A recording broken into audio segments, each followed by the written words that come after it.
এই ক্ষুদ্র পৃথিবী থেকে যতই আমরা দূরে যেতে থাকব, ততই পৃথিবীর প্রকৃতি ও বাস্তবতা আমাদের সামনে প্রকাশ হতে থাকবে। চলুন তবে দেখা যাক এই বিশ্ব ব্রহ্মাণ্ডের আসল চিত্র, এই বিস্তীর্ণ মহাকাশের প্রকৃত পরিধি। এই হচ্ছে পৃথিবী, আমাদের বাসস্থান, আমাদের আনন্দ বেদনা আর সুখ দুঃখের সাক্ষী, যার এক টুকরো জায়গা নিয়ে আমরা নিজেদের মধ্যে ঝগড়ায় মেতে উঠি। সামান্য বিষয় নিয়ে আমরা প্রতিহিংসা শুরু করি। কখনো কি ভেবে দেখেছি কি এই পৃথিবীর প্রকৃতি? পুরো নভোমণ্ডলে এর আয়তনই বা কতটুকু, যার তুচ্ছ বিষয় নিয়ে আমাদের এত অহংকার, এত অভিমান, এত হিংসা, এত বিদ্বেষ। ধ্বংসশীল এ ভূভাগে ক্ষুদ্র কিছু পাওয়ার আশায় অনেকেই ধ্বংস করে দিচ্ছে তার পরকাল। আচ্ছা, ভালো করে দেখুন তো, আপনার প্রত্যাশিত সেই ভবন, প্রাসাদ, জায়গা, জমি কিছু চোখে পড়ে কি? আমরা আরো দূরত্বে যাচ্ছি, বাস্তবতা আরো ভেসে উঠছে আমাদের সামনে। এই বিস্তীর্ণ ভূভাগ আর বিশ্ব ব্রহ্মাণ্ড দেখে চলুন নিজেদের আমরা প্রশ্ন করি, ভেবেছি কি কখনো এত সব কিছুর স্রষ্টা প্রতিপালকের সত্তা কত বড়, কত মহান?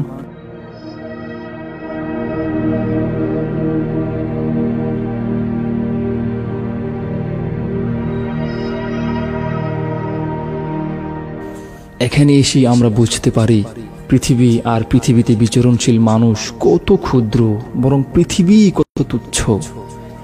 এই তো আমাদের পৃথিবীটা সম্পূর্ণ লুকিয়ে গেছে বিস্তীর্ণ মহাশূন্যে।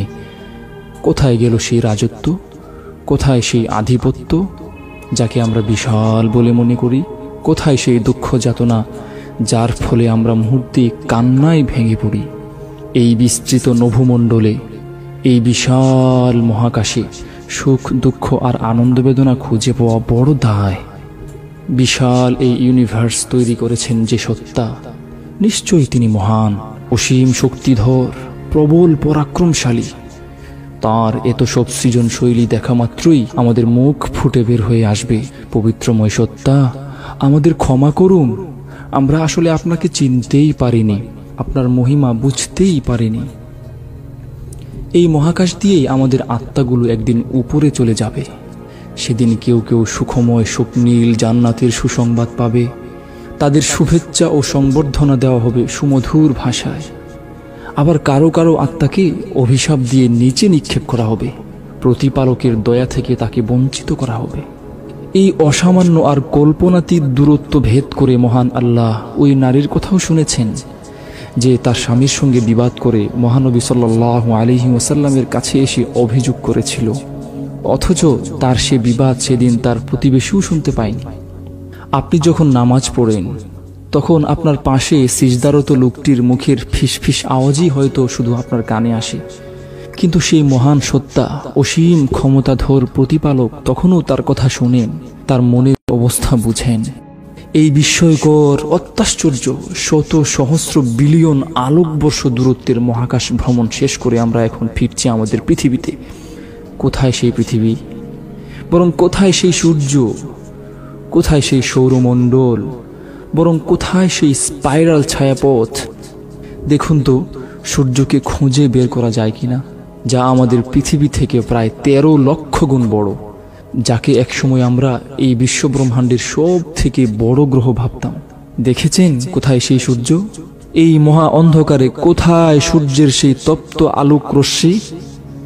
এই বিস্তীর্ণ মহাকাশ আর তাতে বিচরণশীল অগণিত গ্রহ উপগ্রহ মানুষের কল্পনাকেও হার মানায়, মানুষের বিবেক ও অনুভূতিকে অক্ষম করে দেয় নিমিষেই। অথচ মহান আল্লাহ এত সব কিছু নিয়ন্ত্রণ করছেন সুনিপুণভাবে। একটু ক্লান্ত হচ্ছেন না তিনি, সামান্য তন্দ্রাও আচ্ছন্ন করছে না তাকে। পৃথিবীর ঘোর অন্ধকারে থাকা সামান্য পিঁপড়ের আওয়াজও তিনি শুনতে পান, সমুদ্রের অতল গভীরে পড়ে থাকা সামান্য পাথর সম্পর্কেও তিনি অবগত। এই বিশাল বিশ্ব ব্রহ্মাণ্ডের ছোট বড় সব কিছু তিনি পর্যবেক্ষণ করছেন। এই মুহূর্তে বারবার মনে পড়ছে মহানবী সাল্লাল্লাহু আলাইহি ওয়াসাল্লামের সেই বাণী, মহান আল্লাহর কাছে মশার একটি ডানা পরিমাণও যদি এই পৃথিবীর মূল্য থাকতো, তবে এখানকার সামান্য পানিও তিনি কোনো কাফেরকে পান করাতেন না কখনো। এই তো আমরা পৃথিবীর কাছাকাছি চলে এসেছি, আমাদের প্রিয় গ্রহের দিকে ফিরছি। আমরা যেন সেসব সৌভাগ্যশীলদের অন্তর্ভুক্ত হই যারা এই আকাশ বাতাস গ্রহ নক্ষত্র এই বিশাল মহাকাশের সৃষ্টিকর্তা মহান আল্লাহকে সকাল সন্ধ্যা অবলোকন করার ক্ষমতা পাবে। এই বৃহৎ নভোমণ্ডল নীরবে প্রতিটি মুহূর্তে সেই স্রষ্টাকে খোঁজার, তাঁর সৃষ্টি নিয়ে গবেষণার আহ্বানই করছে আমাদের। সত্যি তার ক্ষমতা অসীম, তার সৃষ্টি বিস্ময়কর, তার রাজত্ব সীমাহীন। মৃত্যুর পর সেই মহাপরাক্রমশালী সত্তার সাক্ষাতের জন্য আমরা যথাযথ প্রস্তুতি নিচ্ছি তো?